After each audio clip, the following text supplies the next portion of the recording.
Welcome, Gunrunner.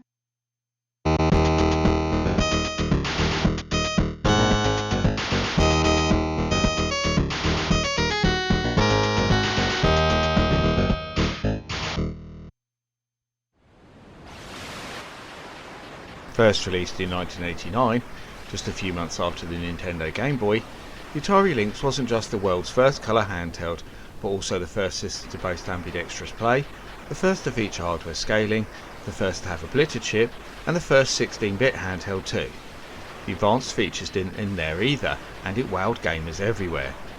Originally developed by Epyx and the design team behind the Commodore Amiga, Atari took up the reins after the original creators ran into financial trouble and used their arcade heritage to deliver some of the best coin-op conversions that you'll find on any home console out there.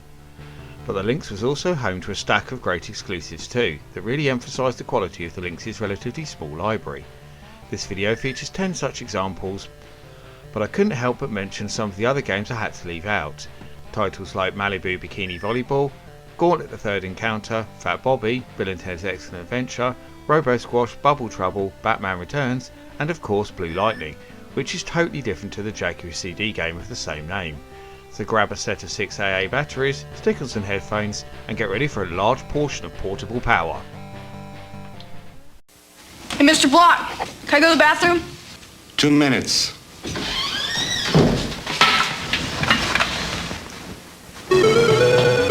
Oh, yes! Cut back! Oh, yes, yes! I'm in the tube! Cut back! Oh, yes, yes! Oh! All right! Introducing Lynx from Atari, the color video game you can get away with. Well, sometimes. The Atari Lynx is always talked about for its incredible arcade conversions, but it also had some superb sports games too, especially as far as handhelds are concerned. Handmade software is responsible for quite a few of these, and without doubt Awesome Golf is their finest moment.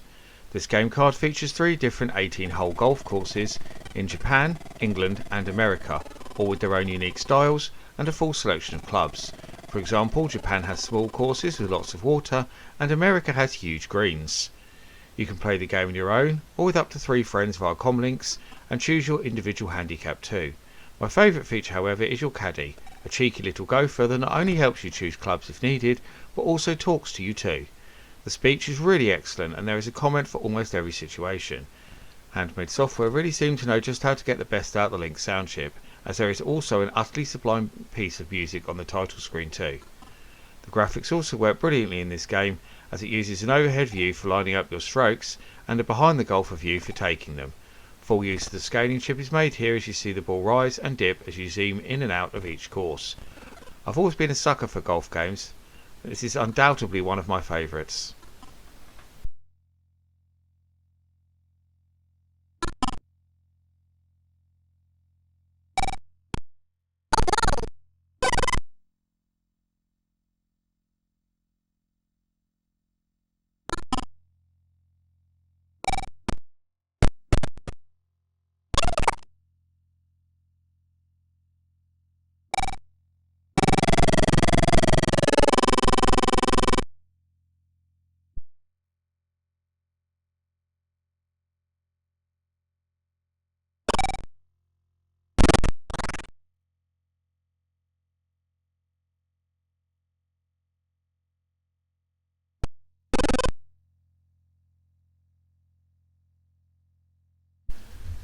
A third-party title from Beyond Games, Battle Wheels plays much like a cross between Road Blasters and Doom. You start the game by selecting from a number of options that allow you to customise your vehicle and the game itself. These range from simple things like the colour of your car and character, to choosing how your car is set up and the number of opponents on offer. You then need to choose a class to compete in, which ranges from heavily armoured tank-like vehicles to braving it on foot. Then you are launched into the first location where it's kill or be killed. Simply drive around, blowing the crap out your rivals from a first person perspective. Money is awarded according to your placing, and this can be used to upgrade your car. I love the way that you can jump out of your car before it blows up and try to finish the battle on foot. A really unique feature indeed. It actually makes this game a crossover into the FPS genre too, which was further exploited in Beyond's own cybervirus which came after. Graphically, Battle Wheels is a real tour de force. It uses the Lynx custom graphics hardware to the max, Upscaling, rotation, cutscenes and a super smooth frame rate all paved the way. It's not quite so impressive when it comes to the sound though, with just a title tune and some in-game effects. Battle Wheels is a storming game that could also be played in 6-player Comlinks mode for some really hardcore multiplayer carnage.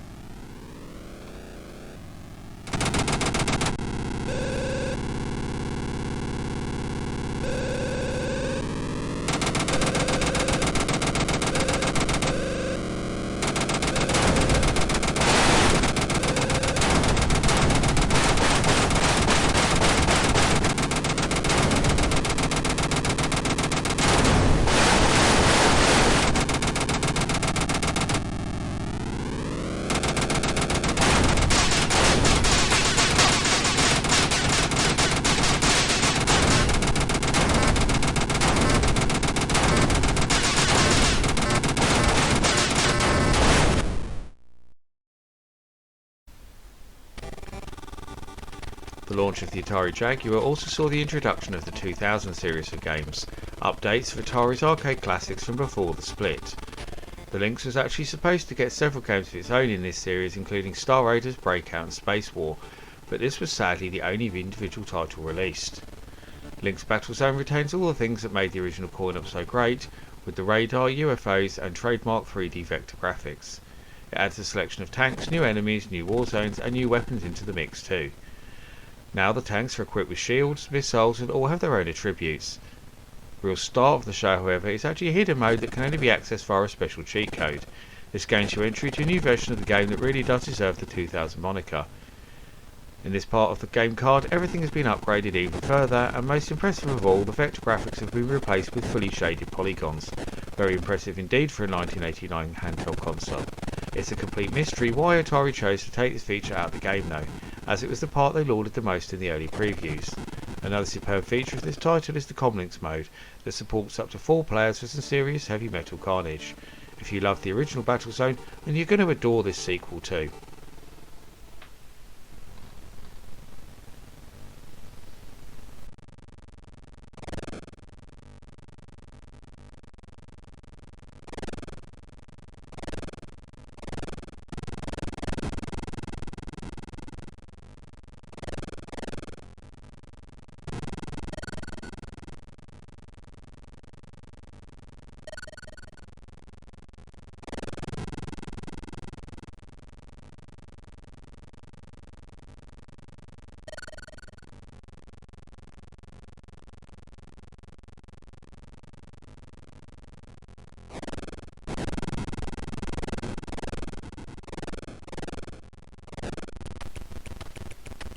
When it comes to Comlinks games for the baby Atari, this is without doubt one of the very best. Allowing for 6-player racing, this is always a favourite at gaming events all around the world. The only Lynx game that actually allows more simultaneous players is Slime World, in which you can link up to 8 machines. A Formula 1 style racing game of the highest order, Checkered Flag plays very much like all the great arcade titles of this type, think Final Lap, Super Monaco GP or Continental Circus. Aside from the multiplayer mode, this game has a number of other options too that allow you to choose the type of race, number of cars, colour of car, transmission and even the sex of the driver. The courses here are really varied too and even feature extreme weather conditions. One really nice touch is that when you complete a race you see the winning driver awarded a trophy by either a male or female model. Graphically, Checkered Flag is excellent with very fast, detailed and super smooth scale graphics, and I particularly love the ads for the other Lynx games on the billboards. It almost makes you want to slow down to take a better look.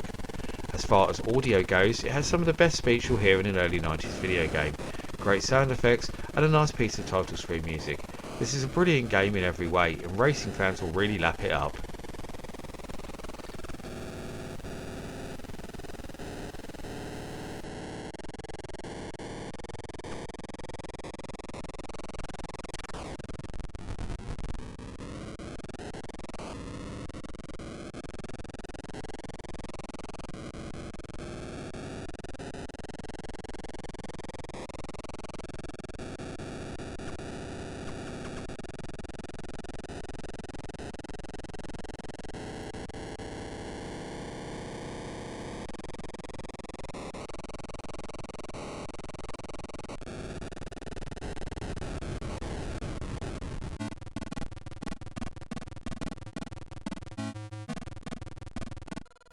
Based on the actual book by Bram Stoker rather than any of the cheesy films that followed much later, Dracula the Undead is an incredibly slick RPG-styled adventure game for one player that follows the original story pretty closely.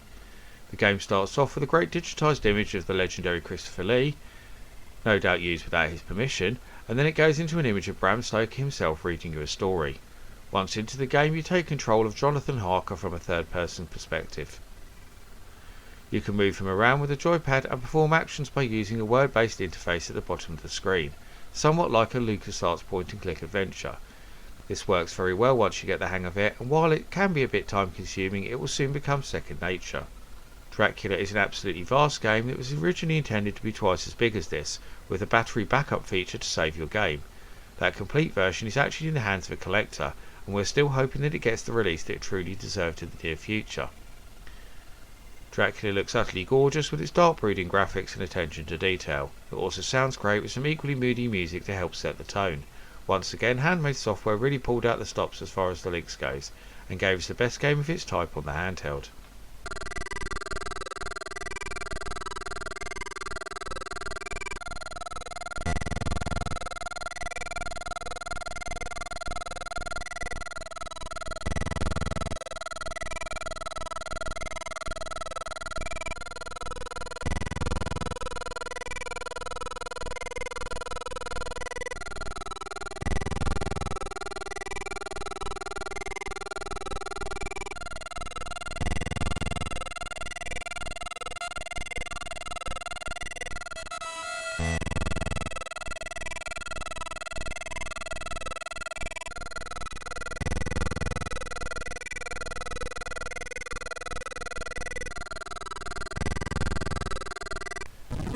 One of the launch games for the system, it was originally going to be the third instalment of the Impossible Mission franchise, but was later renamed. Once you play it, you can certainly see why, as it takes many elements from the Commodore 64 classic. The plot in Electrocop is something to do with the President's daughter being kidnapped, but all you really need to know is it's your job to rescue her. You must make your way through an enemy-infested base using the computers to deactivate the shields and guards, whilst finding the password in order to move to the next level and complete your mission. Everything is viewed from a side-on perspective, but it also makes really unique use of the Lynx's scaling abilities by adding depth to the graphics as well as vertical movement to move between the corridors. This clever effect makes some of the walls transparent as they move close to you, so you can see where you are going. Not only impressive visually, but works very well too. I also love the way the computers have little games that can be played when you hack them, including versions of Breakout and Asteroids, as well as a fun word puzzle. Electrocop is no slouch in the sound department either, with a really rocking soundtrack that plays throughout the game. If you like your arcade adventures and you like them to be challenging, then look no further than this impressive title.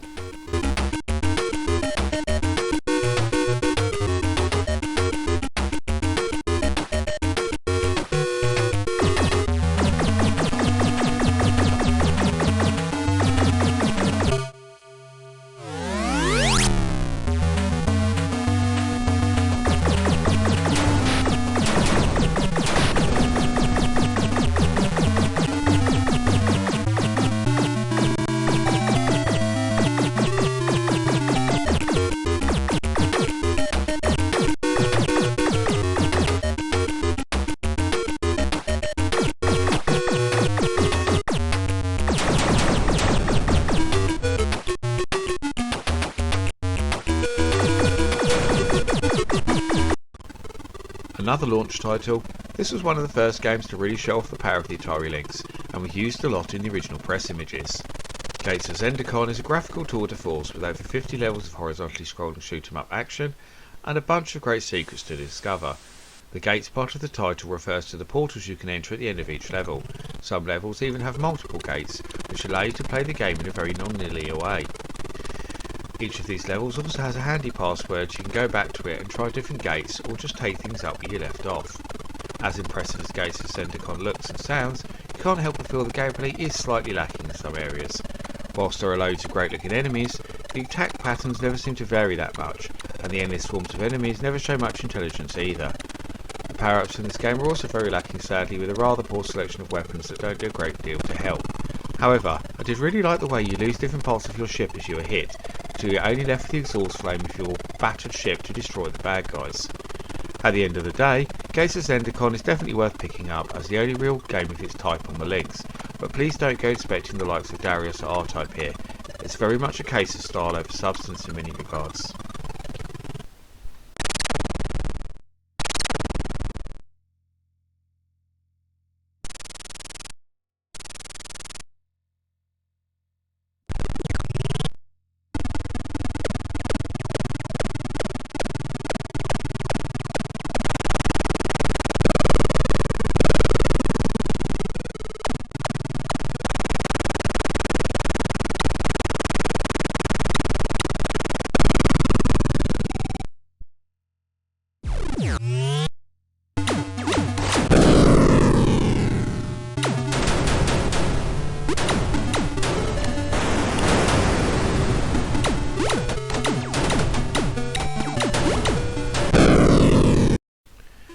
The very last commercial game released for the Lynx, and also one of its very best, this came on a double game card featuring updated versions of two of Atari's all-time classic arcade games in Asteroids and Missile Command.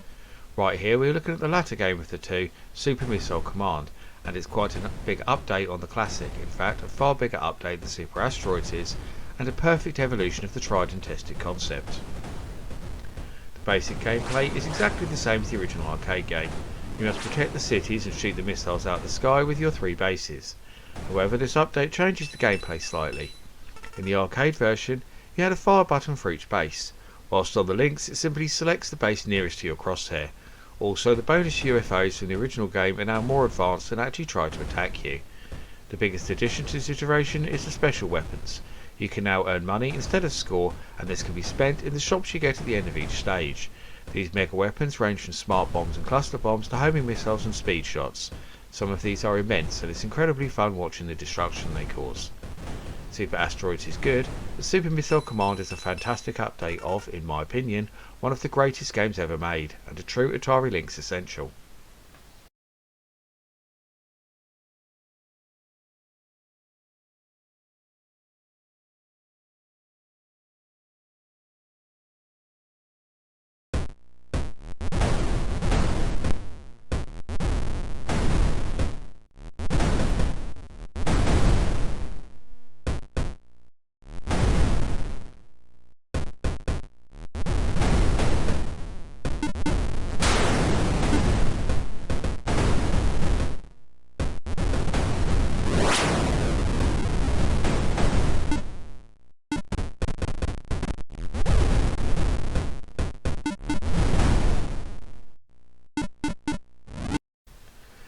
Now here's something you don't see every day, a World War I flight simulator on a handheld. Warbirds was something very different for the format when it first came out, and was in fact the very first Lynx game to break into the weekly multi-format top 10 bestsellers chart in the UK, a pretty huge achievement in itself. The magazines of the time also praised it highly, especially for the smooth 3D graphics and multiplayer options, which no doubt helped. Warbirds allows you to define the type of game you play from the start. You can choose a more arcade-styled affair as opposed to simulation, the number of enemies, and the difficulty setting too, amongst others. Once in the cockpit of your biplane, you can change your viewpoints, you can look in every direction, turn your engines off to avoid attention, loot the loot to confuse the enemy, and even hide in the clouds if you want to play chicken. It's tremendous fun dive bombing the Red Baron with guns blazing and swooping up just before you hit the ground. Warbirds really does look great from its superb 3D graphics to the old style digitised photos and cutscenes. The audio is all pretty standard stuff, but it does the job well enough. I don't believe that Warbirds is quite as amazing as many people made out back in the day, as the actual game is quite limited, but it's still very good fun, especially if you can find 3 other Lynx owners to comlinks with.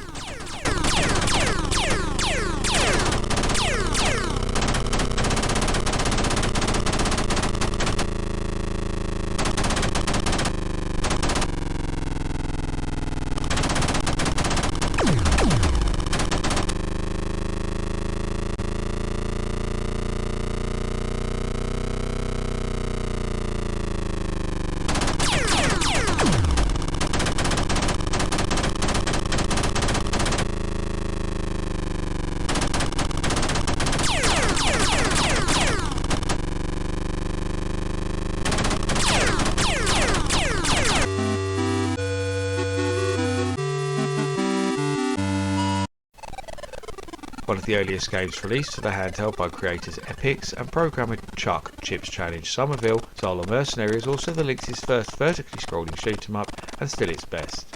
Everything about it just oozes quality from the moment you turn it on. With the amazingly detailed graphics, superb soundtrack, 4-player Comlinks gameplay and some really unique power-ups, the beautiful levels all have their own theme, with enemies and scenery to match. But the varied nature of this title doesn't end there, as one of the very best features of Xylon Mercenary is you can select from a range of different pilots, each of which has their own special weapon that they never lose. This will cause many arguments over Comlinks play, as everyone has a favourite.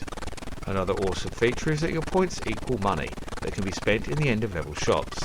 Whilst there is a host of great weapons to purchase in single player, there are even more special weapons you can buy in multiplayer, some which actually sabotage your fellow pilots.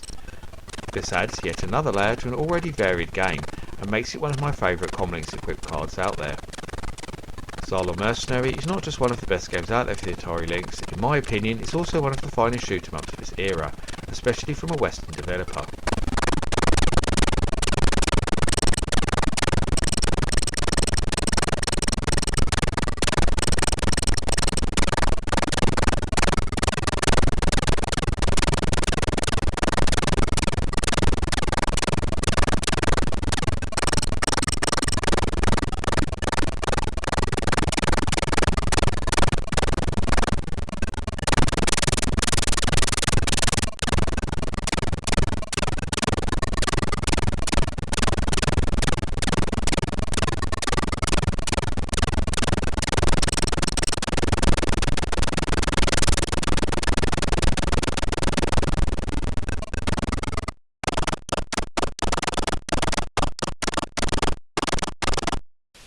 Can anyone handle the power of color? Atari Lynx, the portable video arcade.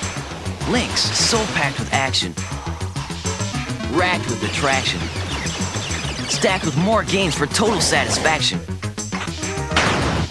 It'll blow you away. Lynx, more fun and games from Atari.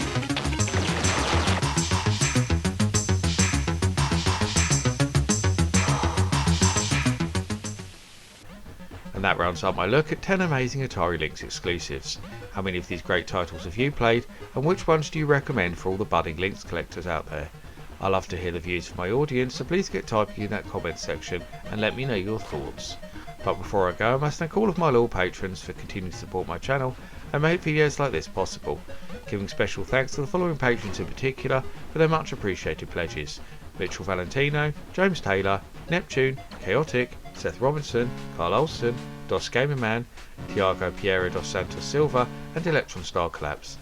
If you also want to help support all my creative endeavours, including this YouTube channel, then please go and check out my Patreon right now. You can get access to a host of extra content, including downloads, exclusive videos, creative insights and much more besides.